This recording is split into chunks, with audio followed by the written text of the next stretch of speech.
మన ముకుందాలో లాంగ్ హారాల పండుగ నవంబర్ 8 నుంచి 16 వరకు ఫ్లాట్ 9.99% VA తో వివరాలకు సంప్రదించండి. నమస్తే రమ్మగారు. నమస్తే జయ. రమ్మగారు, మనము గతంలో ఒక వీడియో చేశామండి దీపారాధనకి సంబంధించి. ఏ నూనెతో ఎన్ని ఒత్తులు వేయాలి, ఏ సమయం, ఇలా రకరకాల ప్రశ్నలన్నిటికీ మనము వీడియో రూపంగా చెప్పాం. మళ్ళీ కొన్ని ప్రశ్నలు వచ్చాయండి దీపారాధనకి సంబంధించి. దీపారాధన చేసేటప్పుడు చెయ్యకూడని పనులేంటి ఇంకా ఉన్నాయి. ముందు దీంతో స్టార్ట్ చేద్దాము, మధ్యలో నేను మళ్ళీ మిమ్మల్ని అడుగుతాను. చేయకూడని పనులు పండ్లు ఎవరితోటైనా మాట్లాడుతూ చేయకూడదు, శ్రద్ధగా చేయాలి. ఏదైనా శ్లోకమో స్తోత్రమో భగవన్నామ సంకీర్తనం, దేవుడి పాటలు వింటూ చేయొచ్చు. ఒకవేళ మనకు ఆ శ్లోకాలు రావనుకో, మనం ఏదో కౌసల్య సుప్రజారామో ఏదో పెట్టుకుంటాం పక్కన. ఇప్పుడు అవకాశాలు ఉన్నాయి కదా, అది వింటూ దీపం పెట్టుకోవచ్చు. ఒకవేళ నీకు శ్లోకాలు అవి రాకపోతే కనుక ఎవరితోటైనా మాట్లాడుతూ కానీ ఫోన్లో మాట్లాడుతూ కానీ దీపారాధన చేయకూడదు. దీపం ఆరాధన ఎంతసేపు చేస్తాం? దీపారాధన అరగంట పట్టదు కదా, అర నిమిషం వ్యవహారం అంతే. ఏం చేస్తాం? దేవతారాధన ఎక్కడ చేసుకుంటామో ఆ ప్రాంతాన్ని శుభ్రం చేయటం ప్రతిరోజు చేసుకోవాలి. ఒకవేళ దేవుడిది ఏదైనా మందిరం లాంటిది ఉంటే మందిరాన్ని కొంచెం నిన్నటి పువ్వులు తీసేయటం, నిర్మాల్యం తీసేయటము, తర్వాత యువతల వైపు ఒకసారి కొంచెం తుడుచుకోవటము. పటాలన్నీ ప్రతిరోజు తుడవటము అందరికీ సాధ్యం కాకపోవచ్చు. ఏవో 2 పటాలు ఉంటే తుడుచుకుంటారు. 6 డజన్ పటాలు ఉంటే విగ్రహాలు అవి ఇవి ఉన్న వాళ్ళు ఏం చేస్తారు? అందుకని పైన బయట భాగం తుడుచుకోవటం, మందిరానికి ముందు భాగం కాస్త నీళ్ళు చల్లి తడిబట్టి పెట్టి తుడిచేసుకుని ముగ్గు వేసుకోవడం, కడుక్కుని వేసుకుని పాతకాలంలో చేసేవాళ్ళు. ఇప్పుడు అవకాశాలు కొంచెం వీళ్ళలో తక్కువ ఉన్నాయి కదా, ఇది చేయటం. ఈ సమ్మార్జన అంటే ఈ శుభ్రం చేసేటప్పుడు మీరు ఏదైనా స్తోత్రాలు అవి మొదలుపెట్టి చదువుకోవచ్చు. ఇదంతా భగవదారాధనలోకే వస్తుంది. ఇల్లు ఉడవటం కాదు, దేవతా మందిరం శుభ్రం చేయటము, మందిరం ముందు ముగ్గు వేసుకోవటము దేవతార్చన కిందకే వస్తుంది. అర్చనకి సమ్మార్జన, తుడుపు అనమాట. అది ఏదైనా చదువుకోవచ్చు. ఈ ముగ్గు వేసుకుంటామా, చేతులు కడుక్కుని అప్పుడు ఓ దీపారాధన కుందు, ఓ పళ్ళెం, దాంట్లో దీపారాధన కుందుని పెట్టడం, 2 బత్తులు నలిపి సరిపడా మనకు కావాల్సిన సైజుకి చేసుకోవటం. దీంట్లో కుందులో నూనె కానీ కొబ్బరి నూనె, నువ్వుల నూనె, తర్వాత ఏమో మన నెయ్యో, మన అలవాటుని బట్టి మన అవకాశాన్ని బట్టి వేయటం, ఈ ఒత్తులు అందులో వేసుకోవటం. ఈ సమయం అంతా కూడా మీరు దీని మీద మాత్రం దృష్టి పెట్టుకోండి. చేయవలసిన విధి ఏంటంటే శ్రద్ధ. కాసేపు వేరే వ్యవహారాన్ని రానివ్వబోకండి, ఆలోచించొద్దు, మాట్లాడుతూ చేయబోకండి. చేస్తే భగవన్నామ సంకీర్తన. ఒకవేళ మనకు శ్లోకాలు శాస్త్రాలు ఏమీ రావు, శ్రీరామ అనుకోవటం వస్తుంది కదా, శ్రీరామ శ్రీరామ శ్రీరామ అనుకుంటూ ఓకే నారాయణ కృష్ణ తండ్రి పరంధామాన్ని భగవంతుణ్ణి తలుచుకోవటం. నేను కూర్చున్నప్పుడల్లా అంటాను, నువ్వు అంతమందిని పిలుస్తారా అంటావు. అంతమంది నేను అవన్నీ చెప్పుకుంటూనే చేస్తా. పడుకోగానే కూడా నాకు అదే అలవాటు. ఇక వేరే దానికి తావులేదు. మనం నోటితోటి ఒక శబ్దం బయటకు వస్తుంటే బుర్ర ఇంకోటి ఆలోచించదు. ప్రధానమైంది అది. ఇప్పుడు వీటిని మనం నోట్లో అనుకుంటూ ఉంటే కొన్ని అంటాం, కొన్ని అనకపోతాం. అవునండి. పైకి అంటున్నాం అనుకో, దానికి ఏంటంటే అట్మాస్ఫియర్ బాగుంటుంది, మనకే అట్మాస్ఫియర్ బాగుంటుంది. ఇవన్నీ చేయలేము అనుకుంటే చక్కగా ఏ ఫోనో ఏ టేప్ రికార్డరో మనకి సిస్టమ్ ఉంటే అదో ఆన్ చేసుకుని అందులోంచి గోవిందనామాలు కేశవనామాలు ఏవో వినపడుతుంటాయి, అవి ఆన్ చేసుకుని ఈ పని చేసుకోండి. శ్రద్ధ చాలా ముఖ్యం. నువ్వు ఎన్ని దీపాలు పెట్టావు, ఎంత నెయ్యి పూసావు, ఏ నెయ్యి కొన్నావు, అవి ఏమీ కాదు, నువ్వు ఎంత శ్రద్ధగా చేసావు అనేది అత్యంత ముఖ్యమైన విషయం. వస్త్రధారణ ఎలా ఉండాలి రమ్మగారు? ఈ వస్త్రాలు ఎప్పుడు కూడా ఉతికిన బట్టలు పెట్టుకోండి. ఒక డ్రెస్సో ఒక చీరో దానికోసం ఉంచుకోండి. ఈ పూట వేసుకున్నాం, రేపు వేసుకోవచ్చు అంటే ఆ బట్టలతోటి మీరు అన్నం తినకుండా బయటికి వెళ్ళకుండా ఉంటే ఈ పూట దీపం పెట్టుకున్న బట్టల్ని చీరని విడిచి పైన పెట్టుకుని దాన్ని జాగ్రత్తగా ఉంచుకుని చేయొచ్చు. లేదా ఈజీ మెథడ్ ఏంటంటే పొద్దునే ఉతికిన బట్టలు వేసుకోండి, చకచకా దీపం పెట్టేసుకోండి, అప్పుడు ఈ బట్టలు మార్చేసుకోండి. సాయంత్రం ఇంటికి వచ్చాక వేసుకుంటారు అదే డ్రెస్, అదే చీర కట్టుకుంటారు. ఇలా ప్లాన్ చేసి కానీ ప్రత్యేకించి ఒకటి ఏదైనా ఉంచేసుకుంటే బెటర్ ఏమో కదా.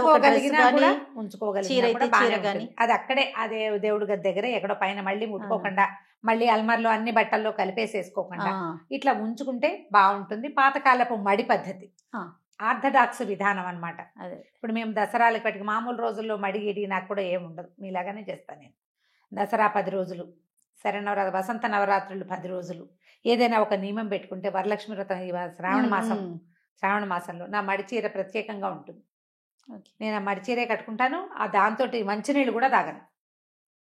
పూజ అయిపోయాక మళ్ళీ చీర విప్పి పైన పెట్టుకుంటాను, మామూలు వేరే బట్టలు కట్టుకుంటా, మళ్ళీ రేపొద్దున దేవుడి గందరిలోకి అడుగు పెట్టేటప్పుడే ఆ మడి బట్ట కట్టుకుంటాం. అదొక పాత పద్ధతి. అదేలేండి. దానికి అవన్నీ విధానాలు, అలవాటు ఉండాలి, అవకాశాలు ఉండాలి. ఎవరి ఇంటి పరిస్థితులు బట్టి వారు వారి మీరు అంత పద్ధతిగా చేయలేకపోయినా కూడా ఏ రోజుకు ఆ రోజు ఫ్రెష్ ఉతికిన బట్టలు మాత్రం వస్త్రధారణ అది పెట్టుకోండి.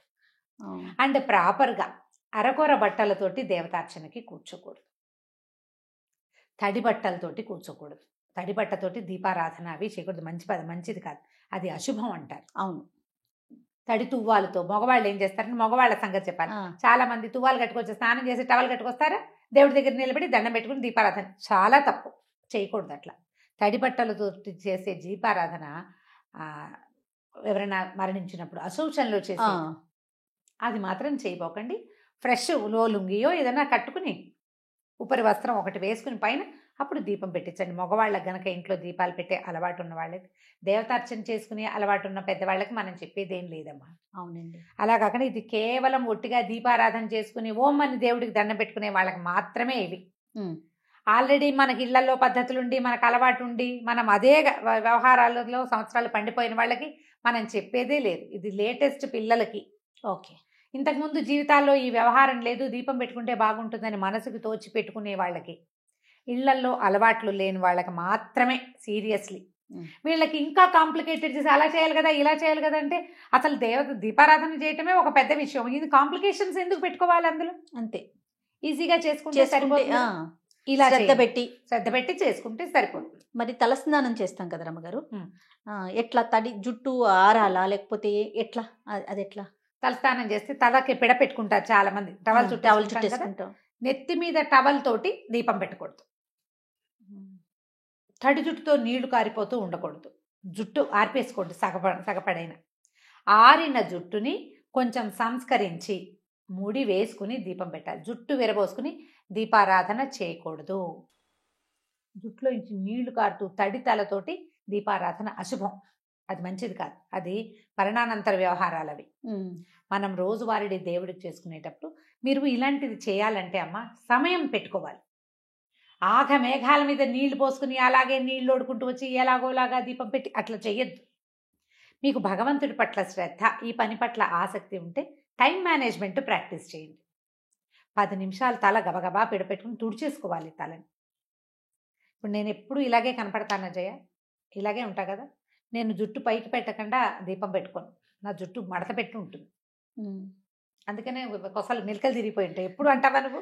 ఎందుకు అంటే నేను స్నానం చేస్తే తల పైకి మడుచుకుని, నాకు కొసలు కిందకుండి దీపం పెట్టే పద్ధతి లేదు మా ఇళ్లలో. పైకి పెట్టాల్సిందే. పూజ చేసుకున్నా, ఏ పూజ చేసుకున్నా ప్రతిసారి నేను అదే చేస్తా.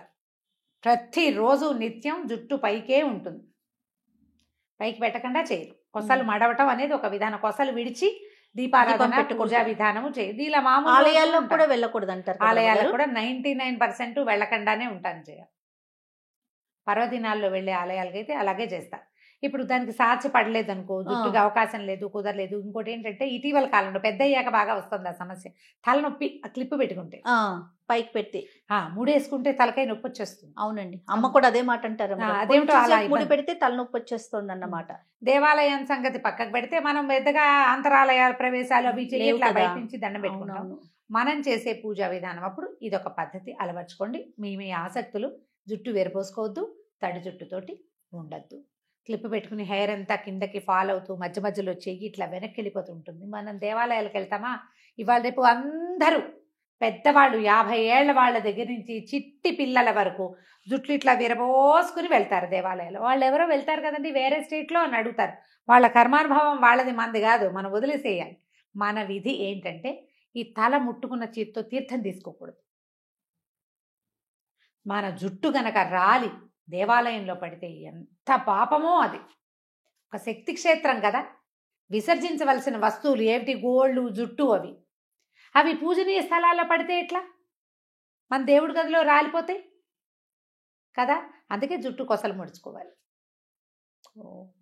అది ప్రధానమైన విషయం. ఈ తల సవరించుకుంటూ దేవుడికి దండం పెట్టడము, దేవుడి పాదాలు ముట్టుకోవటం లాంటివి చేయబోకండి. తలకు చక్కగా టైట్గా క్లిప్ పెట్టుకోండి. 2 అల్లికలు అల్లి ఒక మూడేసుకోండి. సంస్కృత కేశాలు, అసంస్కృత కేశపాసాలతో పూజ చేయకూడదు. అంటే తలకాయ దూకోకుండా చిందరవందరగా తడి పొడిగా అట్లా ఉండకూడదు. ఉమ్.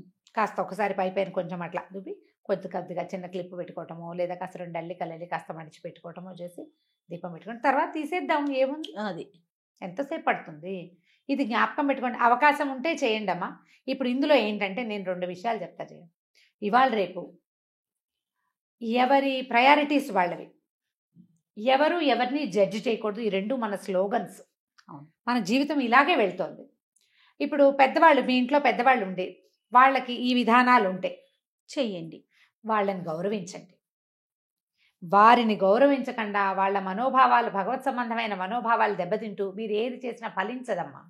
ఎప్పుడు వాళ్ళు మిమ్మల్ని ఏదో ఒకటి అనుకుంటూ ఉంటారు. ఎందుకు వచ్చింది? పాజిటివ్ ఎనర్జీ లేదు చూడండి. వాళ్ళకి నచ్చేలా చేయండి. మీరే ఉన్నారు, మీకేదో బాగా చేసుకోవాలనుంది, ఏదైనా ఒక మంచి మాట ఒకరిని ఫాలో అయ్యి ఆ ఫాలో అయిన ప్రకారం చేయండి. దాంట్లో నుంచి బయటికి వెళ్ళద్దు. నియమం గనక పెట్టుకుని పనిచేస్తే ఎంత అద్భుతమైన ఫలితం ఇస్తుందో నియమం. నియమం ఇచ్చిన ఫలితం తపస్సు ఇస్తుంది. తపస్సు చేసిన వాళ్ళకి ఎట్లాంటి ఫలితాలు లభిస్తాయో నియమబద్ధంగా ఉండే వాళ్ళకి అలాంటి ఫలితం లభిస్తుంది. మీరు ఏ స్విచ్ వేస్తే ఏ లైట్ వెలగాలో మన ఇంట్లో తెలిసినట్టుగా మన జీవితంలో కరెక్ట్గా మనకు తెలుస్తుంది నియమం వల్ల. మీరు పెట్టుకోండి, వాటిని దాటకండి. అందులో ఇలాంటివి కొన్నిటిని భాగం చేసుకోండి. భగవత్ సంబంధమైన వ్యవహారాలని ఇలాగే చేయాలి అని పెట్టుకోండి. దీంట్లో కఠోరమైనవి చెయ్యలేనివి పెట్టుకోవద్దు. సులువైనవి మానకుండా ఉండగలిగేవి తీసుకోండి. అది దానికోసం తాపత్రయపడదు. భగవంతుడు ఎంత సులువైన నియమానికైనా లొంగుతాడు. ఆయన కావాల్సింది ఏమిటి? శ్రద్ధ, అంతే. అదే కావాలి. ఆ శ్రద్ధ ఆయనకి ఎంత అవసరమో మన జీవితానికి అంత అవసరం. ఇళ్లలో పెద్దవాళ్ళు ఉంటే ఖచ్చితంగా వారిని ఇప్పుడు ఈ వ్యవహారంలోనే మళ్ళీ ఇంకొకసారి చెప్తున్నాను, దేవాలయాలకి పిల్లలకి జుట్లు విరబోసి తీసుకెళ్ళద్దు. దేవాలయాలు మన సౌందర్య ప్రదర్శన క్షేత్రాలు కాదు. ఇంతంత బారుడు జుట్లు ఉన్న వాళ్ళు కూడా జుట్టు విరబోసుకుని గుడికి వెళ్తారు. ఇక్కడేవో పెడతారు 2 క్లిప్పులు, జుట్టు అంతా ఇట్లా కింద ఫాలింగ్గా ఉంటుంది. ప్రయోజనం లభించదమ్మా. జాగ్రత్తగా చేయండి. మనం ఎక్కడికి గుడికి వెళ్ళామంటే ఏంటి, మనం ఒక్క పవర్ స్టేషన్ లోపలికి వెళ్ళి బయటకు వచ్చినట్టు. ఎంత ఎనర్జైజ్ అయిపోవాలి మనం. మన ఎనర్జీని వేళ్లాడేసిన జుట్టు, మనం రాల్చేసిన వెంట్రుకలు లాక్కుపోతే ఎట్లా? అవి తీసుకోకూడదు కదా.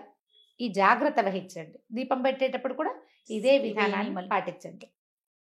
ఇంకా అంతే రమ్మ గారు, చాలా అద్భుతంగా చెప్పారు. మళ్ళీ ఏమైనా సందేహాలు ఉంటే మళ్ళీ కామెంట్స్ రూపంలో ఉంటే మళ్ళీ మనం ఇంకొక వీడియోలో డిస్కస్ చేద్దాం. సరే, రైట్ రమ్మ గారు, నమస్తే. నమస్తే.